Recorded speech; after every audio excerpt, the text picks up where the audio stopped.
여호수아 6장 8절부터 14절 말씀 마음을 집중하시고 함께 읽어봅니다. 여호수아가 백성에게 이르기를 마침에 제사장 일곱은 양각 나팔 일곱을 잡고 여호와 앞에서 나아가며 나팔을 불고 여호와의 언약궤는 그 뒤를 따르며 그 무장한 자들은 나팔 부는 제사장들 앞에서 행진하며 후구는 궤 뒤를 따르고 제사장들은 나팔을 불며 행진하더라.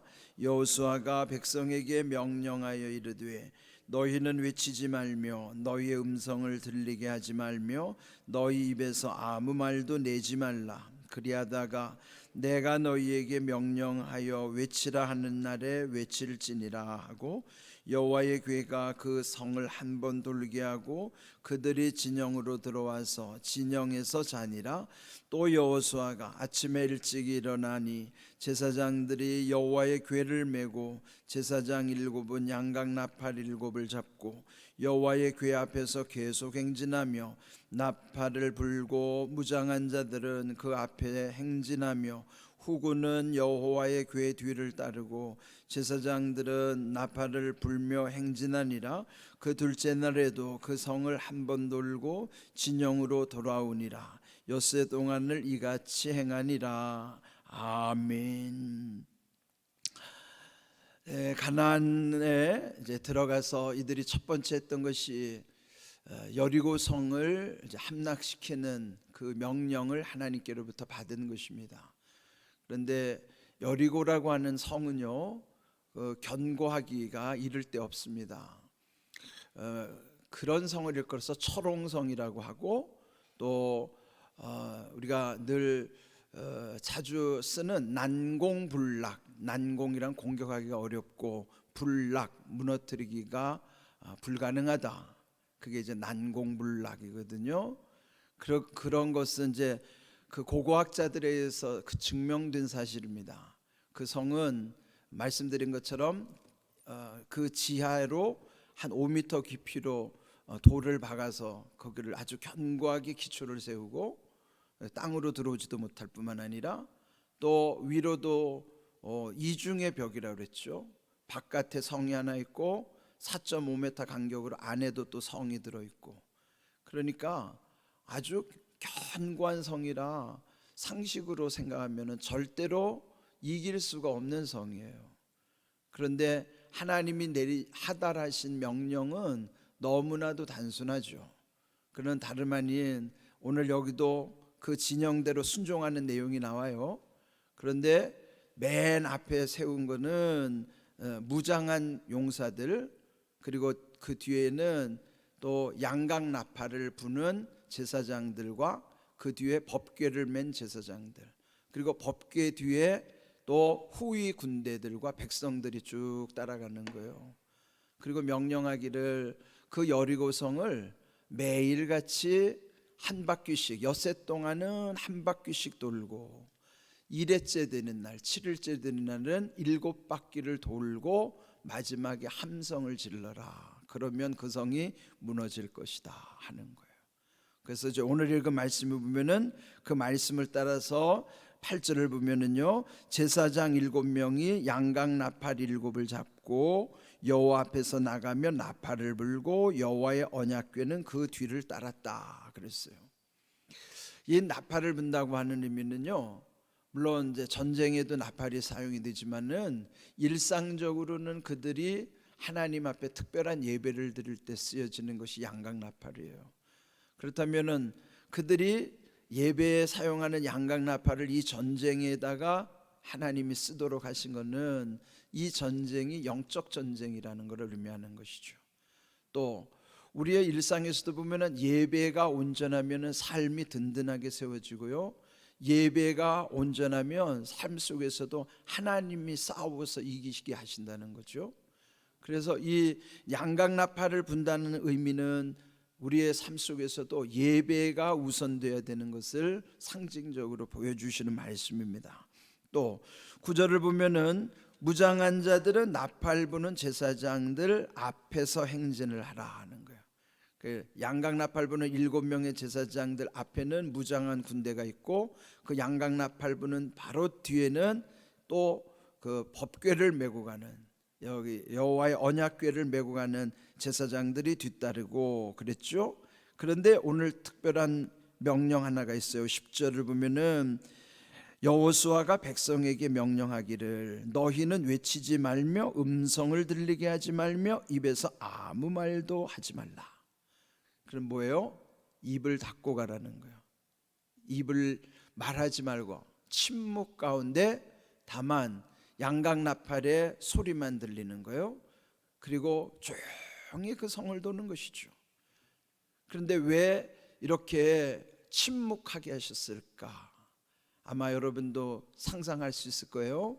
이미 40년 전에도 그들이 다 된 일을 그르친 적이 있죠. 그런데 우리가 이제 흔히 쓰는 표현대로 다 된 밥에 콧 빠뜨린다는 말이 있어요. 죽 써서 괴 준다는 말도 있고. 그러니까 마지막 아주 중요한 거를 그르치는 경우죠. 40년 전에도 그들이 가데스 바네아에서 곧 가나안으로 들어갈 수 있는 기회를 놓쳤어요. 그때도 12명의 정탐꾼들이 와서 보고하는 가운데 무려 10명이나 부정적인 보고를 했을 때 백성들이 그때 원망하고 불평했단 말이죠. 그때 하나님이 하신 말씀 민수기 14장 28절 잘 알죠? 너희 말이 내 귀에 들린 대로 내가 너희에게 행할 것이다. 그는 뭐예요? 너희들이 원망불평하고 죽겠다고 한 대로 너희들 광야에서 다 죽는다는 거예요. 그러니까 여러분, 우리가 말이 얼마나 중요한지 아셔야 돼요. 우리가 말한 대로 하나님이 우리에게 행하시겠다고 그 약속이 아직도 유효한 겁니다. 그러니까 여러분도 그런 거 주변에서 많이 경험할 거예요. 말 때문에 하나님 앞에서 보복받은 걸 다 뒤집는 경우 그거 적지 않아요. 심지어는 믿음이 좋은 사람들도 그래요. 교회에서 보면은 헌신대로 다 하면서 말로 복을 다 까먹는 사람들이 이거 진짜 적지 않아요. 저도 목회 30년 이상 하면서요, 그런 분들을 적지 않게 봤어요. 우리 교회는 그런 분들이 없기를 바랍니다. 다 된 밥에 콧 빠뜨리지 마세요. 여러분이 죽 써서 정말 개 주지 말란 말이에요. 하나님이 주시는 은혜와 약속이 얼마나 귀한 일인데, 그런데 지금 이 중요한 전쟁을 앞두고 전부 입을 봉해 놓은 거예요.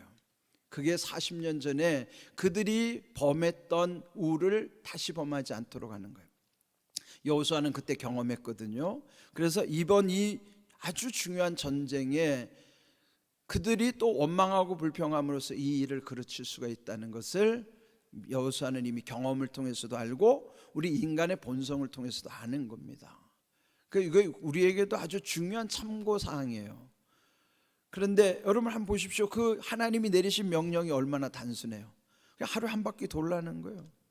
그럼 말하기 좋아하는 사람들이 얼마나 말들을 많이 뻗어낼 거예요. 아, 이게 무슨 작전이야? 이게 지금 뭐 하는 짓이야? 막 이러면서 부정적인 여론을 만들어내 보십시오. 그 부정적인 거는요, 긍정보다 더 파급 효과가 더 막강합니다. 그러면 또 이 전쟁은 또 지는 겁니다. 말하기 좋아하는 사람들 진짜 조심해야 돼요. 우리가 말을 많이 하면 실수하게 돼 있어요. 그래서 여러분, 침묵하는 훈련을 하셔야 된다고. 우리가 새벽에 와서는요, 남과 말하는 게 없잖아요. 하나님과만 대화하는 거예요. 침묵한다고 하는 것은 하나님께 입을 열으라는 거죠. 사람과 말하지 말고 하나님께 말하라는 거예요. 그래서 잠잠히 기도하는 자에게 호련히 응답하신 하나님이시라고요. 여러분, 이거 잊으면 안 돼요. 하나님은 잠잠히 기도하는 자들을 유심히 보시고 있어요. 그래서 새벽마다 우리는 잠잠하는 걸 훈련하는 겁니다. 그래서 여기서 이렇게 훈련된 것이 또 하루 중에 생활하다 보면은 또 이거 가지고 다 쏟아내는 사람이 있어요. 여러분 머릿속에 막 떠오르죠. 누구가. 그래서 정작 여러분 자신이란 말이에요. 우리가 그렇게 산단 말이에요. 그러니까 우리 자신들이 늘 이렇게 조심해야 되는 게 뭐냐, 말 조심해야 돼요. 교회 안에도요, 부정적인 여론이 얼마나 막 휩쓰는지 몰라요. 마귀가 잘 쓰는 게 그게 이거. 그 조심해야 된다고요. 무심코 아무 생각 없이 던지는 말이, 그럴 때 여러분이 거기 반응하면 안 돼요. 나는 끊어야 돼. 그거를 침묵하는 거예요. 저도 교회 안에서 들려오는 부정적인 온갖 이야기들에 반응하면요, 목회 못합니다. 정신병 걸려 죽어요. 그런 거를 그냥 하나님께만 맡기고 하나님이 아시니까 억울해도 참고 다 견뎌내는 거예요. 그런 마음이 흔들리지 않는 거예요. 여러분, 제발 환경을 보고 보이는 것 가지고 불안하거나 그렇게 하지 마십시오. 그 지금 내가 처해 있는 환경 너머에 계시는 주님을 바라보셔야 돼요. 여러분이 환경에 집착하고 사람에 집착하면 흔들리게 돼 있어요. 하나님께 집중하셔야 돼요. 주님께 집중하는 사람들은 이 보이는 환경에 집착하지 않습니다. 우리 둘 중에 하나예요. 집착하거나 주님께 집중하거나, 내 삶에 내 보이는 환경이나 사람에게 집착하거나 주님에게 집중하거나, 둘 중에 하나예요. 잘 생각해 보세요. 예? 여러분이 주님께 집중하면 집착 이길 수 있어요. 근데 왜 집착하느냐? 주님께 집중하지 않으니까 이런 우리의 주변에 이런 부정적인 현상들에 자꾸 집착하면 들러붙는 거예요, 거기에. 그러면 계속 누가 고통당합니까? 자기가 고통당하는 거라고. 예? 이게 여러분 아주 중요한 원리예요. 그래서 이런 영적 전쟁을 앞두고 철저하게 입단속을 시키는 겁니다. 그러니까 여러분이 신앙생활에서 중요한 건요, 말을 아끼는 거예요. 정말 말할 때 말하고, 정말 중요한 말은 살리는 말을 해야 돼요. 낙심한 자에게 손잡아주고 용기를 북돋워주는 말, 칭찬하는 말, 긍정적인 말, 은혜스러운 말, 복음 전하는 말, 이런 말을 해야지. 그냥 부정적인 말 그냥 이렇게 하면요, 그거 고스란히 자기한테 들어온다고요. 말은 말하는 사람에게로 다 돌아가요. 그래서 결국 하나님은 그 말을 들으신 대로 그대로 행하시겠다고 하면요, 그거 자기가 다 받는 저주란 말이에요. 여러분, 왜 저주를 받으려고 그러세요? 예? 여러분 진짜 이 말 조심해야 됩니다. 여기서 침묵하게 하시는 것, 그런데 마지막에 명령이 내릴 때 그때 외쳐라 하는 거예요. 아꼈다가 일시에 외치라고 그럴 때 그때 외쳐라는 거예요.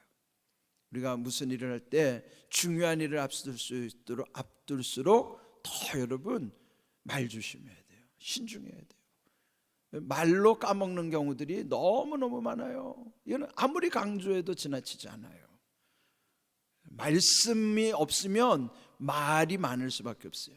말씀의 묵상 가운데 있으면은 말의 실수를 이길 수가 있다고요. 그래서 성경에 보면 말에 대한 것이 잠언에도 많고요, 또 특별히 야고보서도 우리의 이 작은 혀를 제어할 수가 없다는 거죠. 이의 말로서 복을 받기도 하고 저주를 당하기도 한다는 사실을 기억하셔야 돼요. 그러니까 여호수아가 이 여리고 성 함락 작전에 있어서 가장 중요한 것은 입단속이었다. 이게 굉장히 중요한 겁니다. 이거는 정말 깨닫는 사람만이 할 수 있는 거예요. 자기가 그렇게 길들여진 사람은 이렇게 말해도 몰라요. 그리고 자기한테 적용 안 하고 또 지금 그런 사람을 생각하고 있을 거예요. 이거 남들한테 적용하라는 게 아니고 자기한테 적용하라는 말씀이에요. 제발 좀 여러분 지금 머릿속에 떠오르는 그 사람들 지워버리시고 여러분들에게 적용하셔야 돼요. 그래야 그 말씀이 여러분에게 효력이 있는 것이지, 이건 나하고 상관없네? 아니에요. 누구든지 다 지금 여기 걸려들어 있어요. 예? 다 말 조심해야 된다고요. 예? 특별히 저도 목회자이기 때문에 목사의 말 한마디가 정말 굉장히 중요하기 때문에 그 한 영혼 한 영혼에 대해서 정말 말 조심해야 된다고요. 여기에 예외가 없습니다. 다시 한번 간곡히 당부하지만은 여러분 정말 말씀의 능력으로 말의 이런 모든 패단을 이기셔야 돼요. 그리고 주님께 집중함으로써 이런 부정적인 말을 하게 되는 이 환경에 집착하면 안 됩니다. 주님께 집중할 때 이런 집착으로부터 벗어나고 자유할 수 있다 하는 걸 기억하십시오. 오늘 중요한 것도 12절, 최고 책임자인 여호수아가 아침 일찍이 일어났더라. 여러분, 이 아침 일찍 일어난다는 게, 여러분 새벽 기도하시는 분은 이런 말씀에 눈이 열려야 돼요. 하나님은 이렇게 아침에 일찍이 일어나는 일을 지도자로 세우시고, 또 여러분도 하나님이 쓰시려면은 이렇게 부지런한 사람을 쓰시는 거예요. 아침에 일찍 일어나서 하나님께 나올 수 있는 사람들, 이렇게 하는 것입니다. 그런데 이제 이 말씀이 하루에 한 바퀴씩 도는 것이 14절 보면은 둘째 날도 그 성을 한 번 돌고 진영으로 돌아오니라. 엿새 동안을 이같이 행하니라. 하루에 한 바퀴 도는 거, 그게 뭐 단순한 것 같잖아요. 그런데 여러분, 엿새 동안에 도는 동안에 우리 생각은 그렇잖아요. 하루 돌았으면은 뭔가 조금 징조가 있을 거야. 그러면 돌면 돌수록 뭔가 금이 더 가고 더 쪼개지고, 그래서 이게 될 것 같다, 이런 확신이 들려 것 아니겠어요? 하나님은 그렇게 역사하지 않아요. 엿새 동안에도 똑같은 거에 변화도 나타나지 않아요. 다만 보이지 않는 변화만 하나님이 예비하시고 계신 것이지, 우리가 기도할 때 오늘 하루 기도했으니까 또 며칠 더 기도했으니까 좀 좋은 징조가 나타나겠지. 그러나 왜 7번을 돌고 왜 6바퀴 도른 다음에 마지막 7째 날 7바퀴를 돌라고 하는가? 7이라는 의미가 온전한 순종을 뜻한다고 그랬죠. 우리가 온전히 순종할 때에 엿새까지는 아무 현상도 나타나지 않아도 마지막 7째 날에 그 성을 허물게 하시는 거예요. 그래서 호련히 역사하시는 하나님입니다. 잠잠히 기도하는 자에게, 잠잠히 순종하는 자에게 이와 같이 호련히 응답하시는 하나님을 믿는 거예요. 저는 목회하면서 그런 현상들을 많이 봤어요. 갑자기 이게 달라지는 거예요. 갑자기 뭔가 저주가 일어나기도 하고 갑자기 복을 받는 현상들이 나타나기도 하고 그런 거예요. 다시 한번 민수기 14장 28절 말씀처럼 너희 말이 내 귀에 들린 대로 내가 너희에게 행할 것이다, 이 말씀을 여러분 아주 심각하게 마음에 새기셔야 돼요. 그리고 여러분이 하나님이 주시는 복을 말 때문에 까먹지 않기를 바랍니다. 늘 잠잠히 기도하고 잠잠히 기다림으로써 우리 모두가 호련히 응답 주신 하나님의 은혜를 힘입기를 주님의 이름으로 축복합니다. 아멘.